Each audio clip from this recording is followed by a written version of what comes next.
Welcome to film Jalsa. This is Shraddha. హాలీవుడ్లో this sensational film the lion king.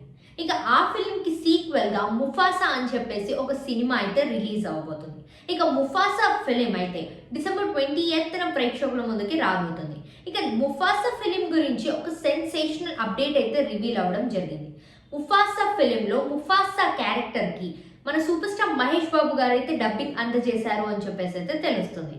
ఇక the lion king ఫిలింలో అయితే మనకి ఆలీ గారు అలానే బ్రహ్మానందం గారు డబ్బింగ్ అయితే చెప్పడం జరిగింది. ఇక ఈ క్యారెక్టర్ కి డబ్బింగ్ అయితే మన సూపర్ స్టార్ మహేష్ బాబు గారు ఇవ్వడం జరిగింది. ఇక ఈ న్యూస్ తెలుసుకున్న మహేష్ అభిమానులందరూ చాలా ఎక్సైటింగ్ గా ఉన్నారు.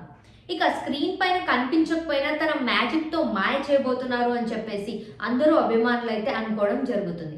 ఇక ముఫాసా మూవీ ఎప్పుడెప్పుడు రిలీజ్ అవుతుందా అని చెప్పేసి మహేష్ అభిమానులందరూ చాలా ఎక్సైటింగ్ గా ఎదురు చూస్తున్నారు. ఇక ఈ ఫిలిం కోసం చాలా ఈగర్ గా చూస్తున్న మహేష్ అభిమానులు ఇక వాయిస్ తోనే మ్యాజిక్ ని క్రియేట్ చేయబోతున్నారు మా బాబు అని చెప్పేసి అందరూ కామెంట్స్ చేయడం అయితే జరుగుతుంది.